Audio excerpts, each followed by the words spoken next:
तो हम लोग 6 नंबर में क्या दिया है कि निम्नलिखित विवरणों से एक चर वाले द्विघाती समीकरण का निर्माण करें। जो विवरण दिया हुआ है, मतलब कि जो क्वेश्चन में दिया हुआ है उसी को आधार मानते हुए हम लोग क्या करेंगे, जो द्विघाती समीकरण का बनाएंगे। ठीक है, 5 नंबर के जैसा ही है। 5 नंबर में जिस तरह हम लोग शर्त अनुसार बनाए थे उसी तरह 6 नंबर में भी शर्त के अनुसार बनाएंगे। जो क्वेश्चन में शर्त देगा उसी के आधार पर हम लोग क्या बनेंगे, द्विघाती समीकरण बनाएंगे। और द्विघाती समीकरण अगर बन जाएगा तो मेरा आंसर आ गया। ठीक है, तो चले हम लोग चलते हैं।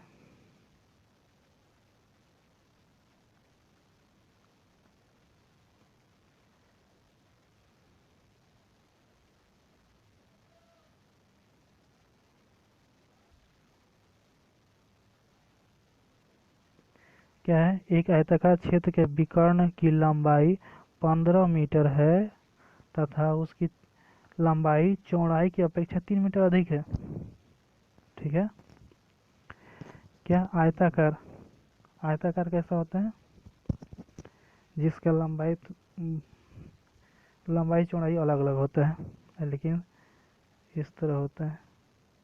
आयताकार लंबाई आयताकार होता है इस तरह, ए बी सी और डी।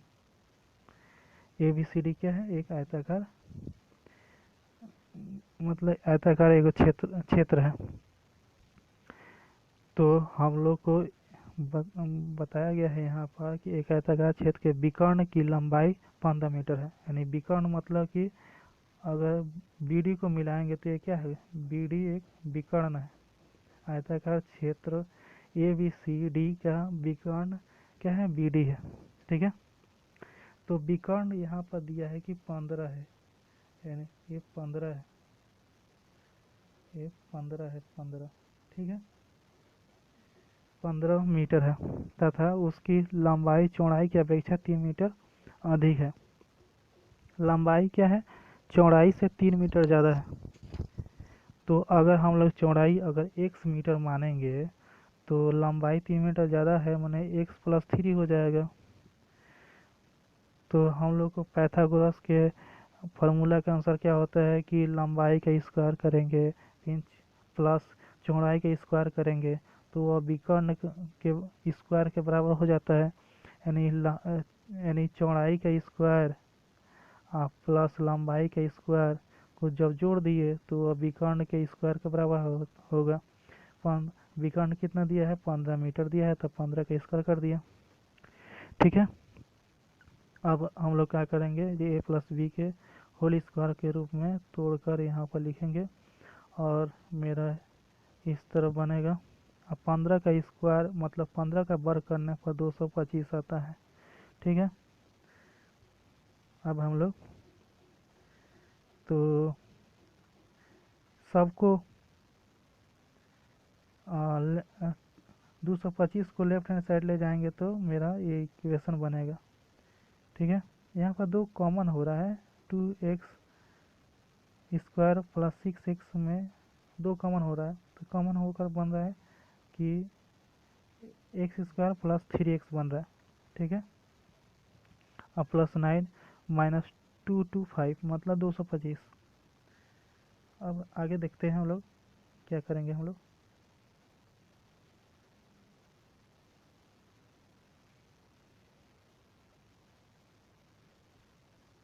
तो ये बना, उसके बाद से ये 225 में 9 घट जाएगा तो 216 हो जाएगा। और यहाँ पर इसमें तो 2 कॉमन हो ही रहा था, 216 में भी 2 कॉमन ले सकते हैं। तो ये लास्ट में बनेगा इस तरह, 2 ब्रैकेट के अंदर X square plus 3x minus 108 is equal to 0। तो यहाँ पर दो को हम लोग राइट हैंड साइड ले जाएंगे तो वो 0 हो जाएगा और मेरा इक्वेशन क्या बन जाएगा, 2x square plus 3x minus 108 मतलब 108 इजकल टू 0। अब ये इक्वेशन क्या नहीं लग रहा है कि द्विघाती समीकरण है? द्विघाती समीकरण के रूप में दिखाई दे रहा है, तो हम लोग क्या बोलेंगे, समीकरण नंबर 1 एक चरयुक्त द्विघाती समीकरण है।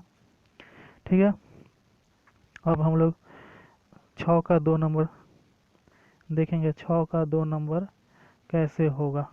ठीक है, 6 का 2 नंबर, 6 का 2 नंबर में बोला है कि कोई व्यक्ति 80 रुपया में कुछ किलोग्राम चीनी खरीदा। यदि उसी रुपये में वह 4 किलोग्राम चीनी अधिक पाते तो चीनी की प्रति किलोग्राम दर 1 रुपया कम होती। यानी 80 रुपया में जितना भी किलो वो चीनी खरीद रहा था, तो उसका वो व्यक्ति का कहना है कि 80 रुपया में हम जितना किलोग्राम चीनी खरीद रहे थे, मैं 10 किलो 20 किलो जितना भी हो, मतलब 80 रुपये में जितना वो चीनी खरीद रहा था, वो 4 किलोग्राम अधिक चीनी खरीदता।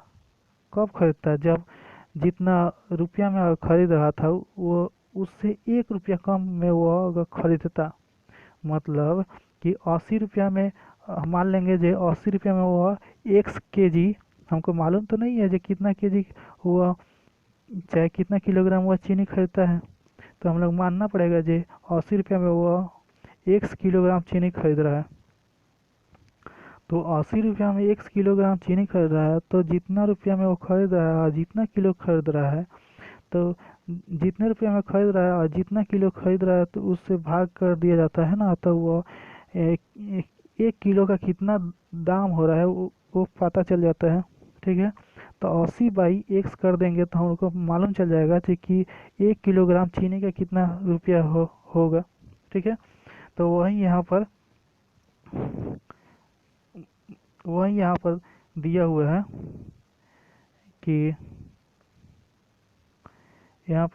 है कि माना कि व्यक्ति 80 रुपया में 1 किलोग्राम चीनी खरीद रहा है, तो चीनी का क्रय मूल्य क्या हो जाएगा, 80/x किलोग्राम हो जाएगा। चीनी का क्रय मूल्य मतलब कि 1 किलो चीनी का दाम 80/x हो जाएगा। ठीक है, जब 80/x हो जाएगा यहाँ पर, ठीक है,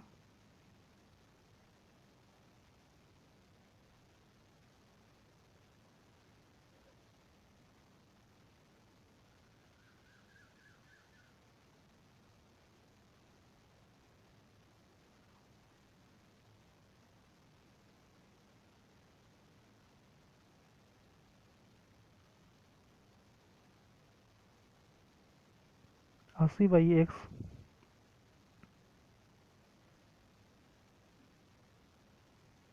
ये 1 kg का दाम आ गया। ठीक है, तो यहाँ क्वेश्चन में क्या बोल रहा था कि 80 रुपया में ही वह x+4 kg मतलब 4 kg अधिक चीनी खरीद सकता है।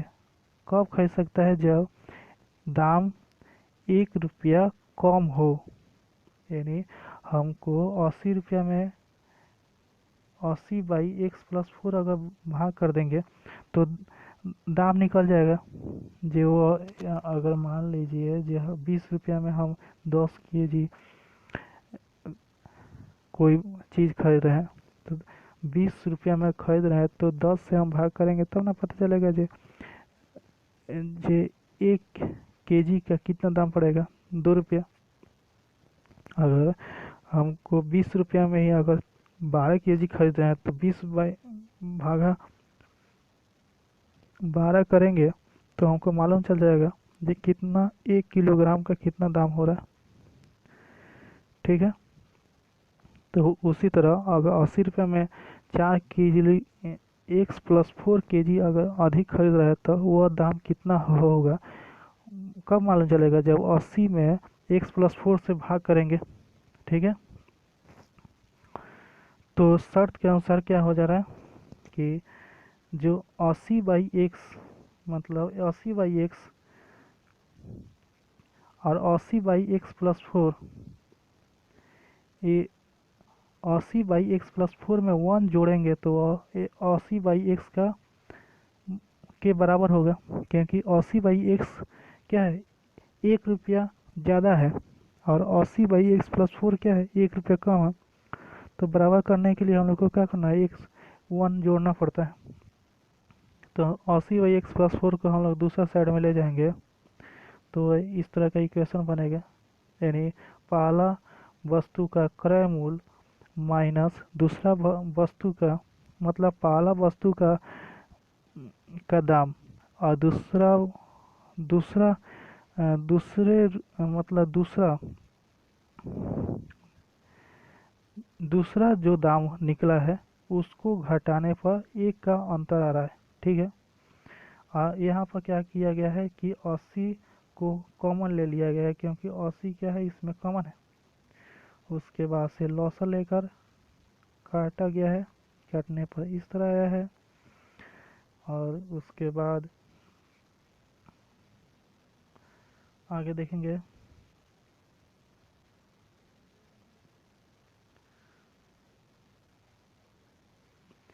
इस तरह आया है। उसके बाद से ऊपर में सिर्फ 4 बचा है, 80 × 4 हो गया है by x × x+4 is equal to 1 हो गया है। तो क्या बना है यहाँ पर, x × x+4 is equal to 320। तो यहाँ पर हो गया है x² + 4x is equal to 320 हो गया है। 320 को लेफ्ट हैंड साइड ले जाएंगे तो ये द्विघाती समीकरण बन गया। तो बोलेंगे समीकरण नंबर 1 एक द्विघाती समीकरण है। हो गया सॉल्व। आया समझ में? समझ में आ रहा होगा तो लाइक जरूर और सब्सक्राइब जरूर कीजिएगा। ठीक है, अब हम लोग नेक्स्ट क्वेश्चन 6 का नेक्स्ट क्वेश्चन को देखेंगे वो कैसे होगा।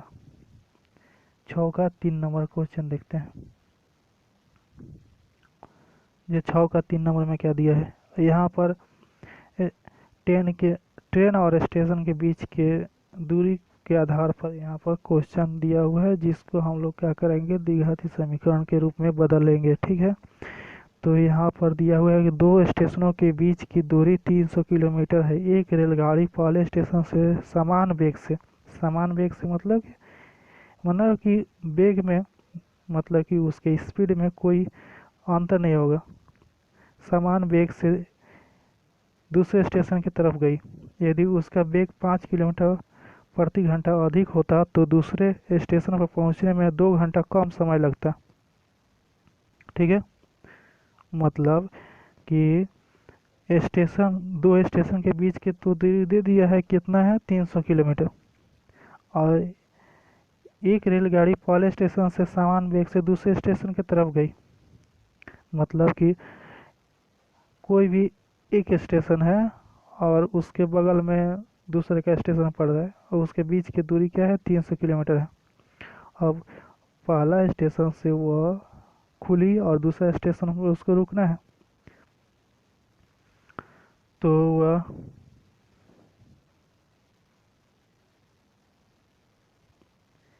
दूसरे स्टेशन के तरफ जाकर रुक गई।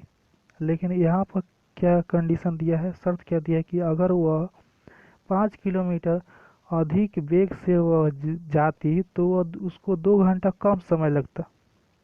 यहाँ पर वेग नहीं दिया है जो वह किस वेग से गई है, और यहाँ पर दे दिया है कि वह उसका अगर वेग 5 किलोमीटर प्रति घंटा अधिक होता तो 2 घंटा कम समय लगता।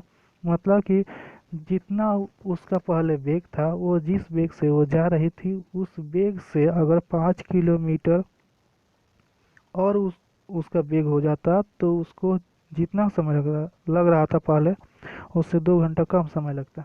ठीक है, तो यहाँ पर हम लोग को क्या करेंगे यहाँ पर कि उसका सबसे पहले वेग को मान लेंगे। जे रेलगाड़ी का वेग x किलोमीटर प्रति घंटा है, तो वह 300, अगर x किलोमीटर प्रति घंटा है तो वह 300 किलोमीटर जो दोनों स्टेशन के बीच की दूरी है उसको जाने में, मतलब कि तय करने में उसको कितना घंटा लगेगा, कितना समय लगेगा, उसको निकालने के लिए हम लोग क्या करेंगे, 300 से उसके वेग 300 को उसके वेग से भाग कर देंगे तो उस समय हमको मालूम चल जाएगा जी उसको कितना समय लगा है। ठीक है। और बोला है कि अगर 5 किलोमीटर प्रति घंटा अधिक होता है, मतलब कि पहले तो 1 किलोमीटर प्रति घंटा से जा रही थी, उसमें 5 किलोमीटर और जाए और स्पीड अगर उसको हो जाता है, मतलब उसका और वेग हो जाएगा 5 किलोमीटर प्रति घंटा, तो 1 + 5 हो जाएगा प्रति घंटा वेग।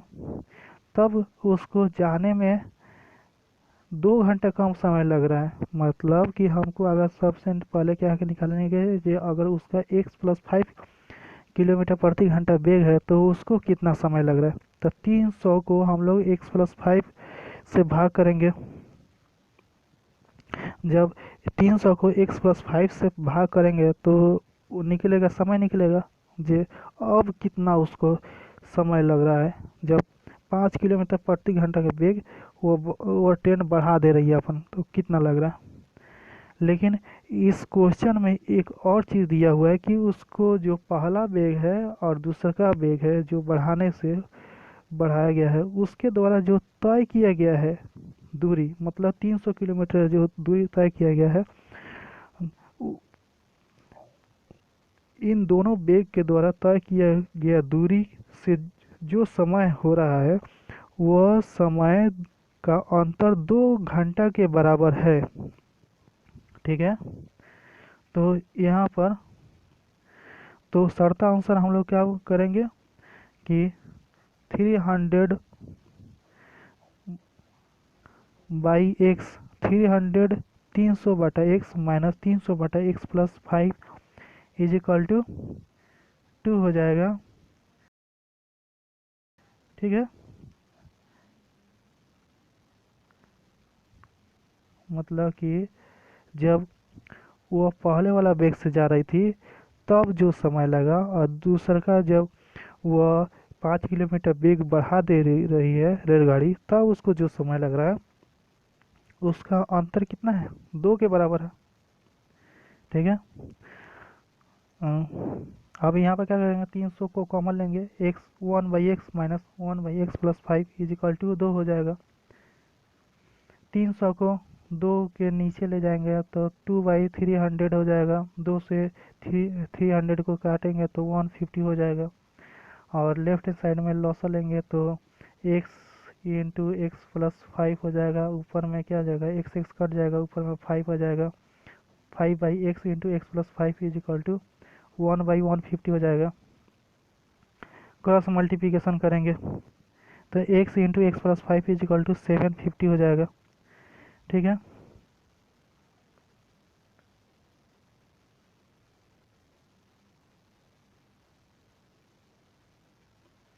750 हो जाएगा तो क्या हो जाएगा, मतलब इतना आएगा। उसके बाद सबको मल्टीप्लाई करेंगे तो x² + 5x is equal to 750 हो गया है। और 750 को लेफ्ट हैंड साइड करेंगे तो ये द्विघाती समीकरण बन गया, जो हमको पूछ रहा था, जो द्विघाती समीकरण बनाइए। द्विघाती समीकरण बन गया। ठीक है। समझ में आ रहा है।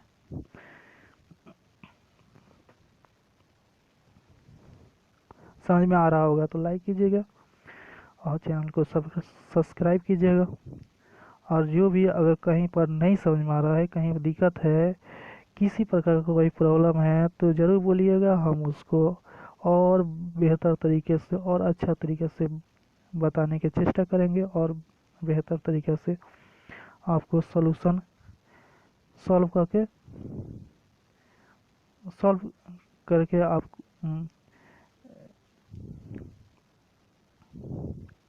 आपको वीडियो प्रोवाइड करेंगे। ठीक है। तो हम लोग 6 का 4 नंबर क्वेश्चन हम लोग देखते हैं कि यह कैसे बनेगा। 4 नंबर का क्वेश्चन को हमको कैसे बनाएंगे। 4 नंबर का क्वेश्चन को कैसे बनाया जाएगा। ठीक है। 4 नंबर का क्वेश्चन देखते हैं क्या बोला है। कोई घड़ी विक्रेता 330 336 सॉरी 336 रुपये में एक घड़ी विक्रय किया। वह जितने रुपये में घड़ी खरीदा था उसे घड़ी विक्रय में उतना ही प्रतिशत का लाभ हुआ। मतलब जितना मैं खरीदा था उतना लाभ हुआ। मतलब कि अगर 100 रुपये में खरीदा था तो 100% लाभ हुआ। अगर 50 रुपये में खरीदा था तो 50% का लाभ हुआ। इसका कहने का ये मतलब है।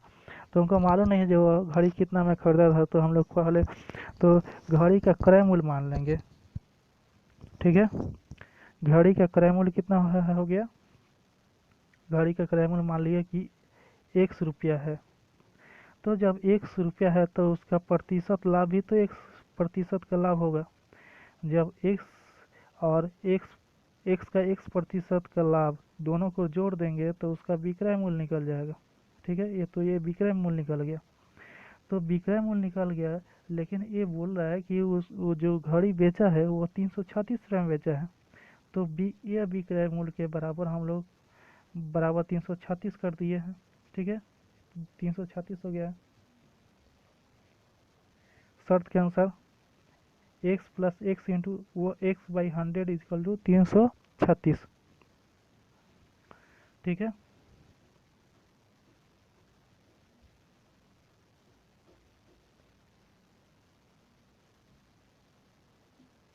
अब इसको सिंप्लीफिकेशन करेंगे और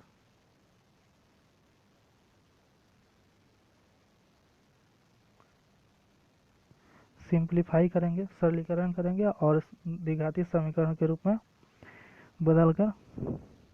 बदल देंगे। ठीक है, और वही मेरा आंसर हो जाएगा। ठीक है,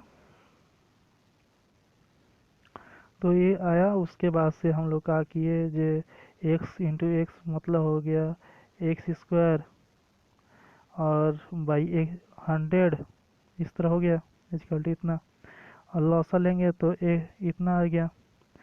तो क्या हो जाएगा, यहाँ पर बन जाएगा, इस तरह बनेगा, यानी X square plus 100x is equal to 33600, और वो हो जाएगा X square plus 100x minus 33600 is equal to 0। एक नंबर इक्वेशन। तो समीकरण नंबर 1 एक चर युक्त द्विघाती समीकरण है। बस हो गया आंसर। अब हम लोग 5 नंबर क्वेश्चन देखेंगे, 6 का 5 नंबर, कि वो किस तरह बनेगा।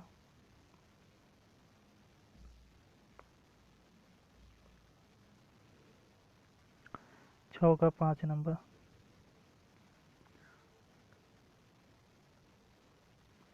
नदी के धारा का वेग 2 किलोमीटर प्रति घंटा होने पर रतन नाविक को नदी के धारा के अनुकूल 21 किलोमीटर जाने के बाद पुनः उसी प्रारंभिक जगह पर वापस आने में 10 घंटा समय लगा।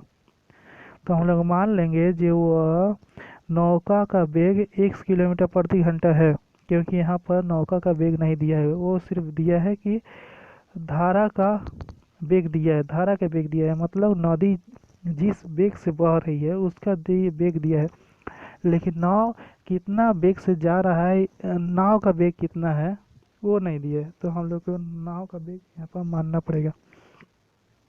तो मान लेंगे जो स्थिर जल में उस नाव का वेग, स्थिर जल मतलब कि जब जल स्थिर रहता है तो उसमें जो नाव जिस वेग से चलती है उस वो नाव का वेग होता है। तो स्थिर जल में नाव का वेग 1 किलोमीटर प्रति घंटा है, और धारा का वेग तो दिया हुआ है 2 किलोमीटर प्रति घंटा। तो नदी के धारा के अनुकूल वेग क्या हो जाएगा, एक्स प्लस 2 हो जाएगा, यानी एक्स प्लस 2 हो जाएगा किलोमीटर प्रति घंटा। अनुकूल वेग होता है कि जिस तरफ नदी बह रही है उसी तरफ अगर नौका जा रहा है तो वह अनुकूल वेग हो जाएगा, और जिस तरफ नदी बह रही है उसके विपरीत अगर नौका को ले जाएंगे तो वह प्रतिकूल वेग हो जाएगा। तो अनुकूल वेग में नौका और नदी के धारा का वेग दोनों जुट जाता है, और प्रतिकूल में नदी का वेग घट जाता है नौका का वेग से। ठीक है, ठीक है। तो बोला है कि 21 किलोमीटर गया है, मतलब अनुकूल में 21 किलोमीटर गया है, और फिर प्रतिकूल में भी 21 किलोमीटर वो आया है, और आने जाने में उसको कितना लगा है, कुल समय 10 घंटा लगा है। ठीक है, तो हम लोग अनुकूल वेग जितना दूरी गया है उससे अनुकूल वेग से भाग करेंगे तो समय निकलेगा जो अनुकूल जाने में उसको कितना समय लगा है, और जितना 21 किलोमीटर को अगर प्रतिकूल वेग से भाग करेंगे तो हमको समझ में आ जाएगा जो प्रतिकूल दूरी मतलब 21 किलोमीटर प्रतिकूल वो नौका से गया है तब उसको कितना समय लगा है। अब दोनों समय को अगर जोड़ देंगे, बराबर कर देंगे 10 के बराबर, क्योंकि 10 आने जाने का कुल समय यहाँ पर दिया हुआ है, इसलिए सर के अनुसार हम लोग क्या लिखेंगे, 21/x+2 और 21/x-2 इन दोनों को जोड़ा गया है तो ये 10 के बराबर हो गया है। अब इसको सिंप्लीफिकेशन सिर्फ करेंगे और द्विघाती समीकरण के रूप में बदल देंगे, और द्विघाती समीकरण के रूप में जब बदल जाएगा तो वो मेरा हम लोग का क्या हो जाएगा, आंसर हो जाएगा।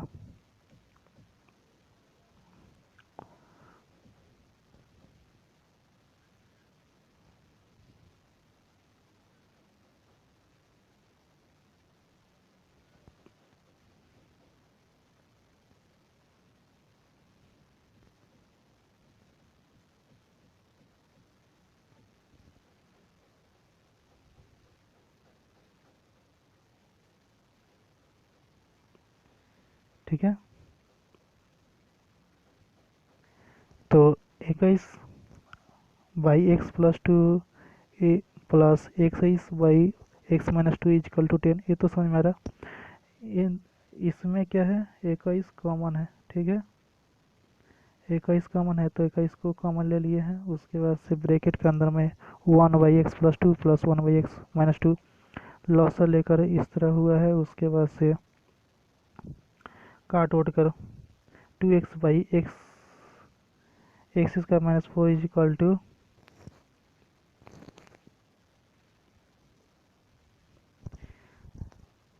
10/21 हुआ है। यहाँ पर 21 को राइट हैंड साइड में ले जाने पर 10 के नीचे हो जाएगा, और 10/21 हो गया तो 2 से 10 को काट दिए हैं, ऊपर ऊपर कटता है, नीचे नीचे भी कटता है, काटा गया है, तो यहाँ पर क्या हो गया, आया है मेरा इक्वेशन, ये इक्वेशन आया है, इसको क्रॉस मल्टीप्लिकेशन करने पर ये इक्वेशन बना है। उसके बाद से 21x को लेफ्ट हैंड साइड में ले गए हैं तो ये इक्वेशन बन गया, 1 नंबर इक्वेशन। तो समीकरण नंबर 1 एक चर एक द्विघाती समीकरण है, बन गया आराम से, आंसर आ गया।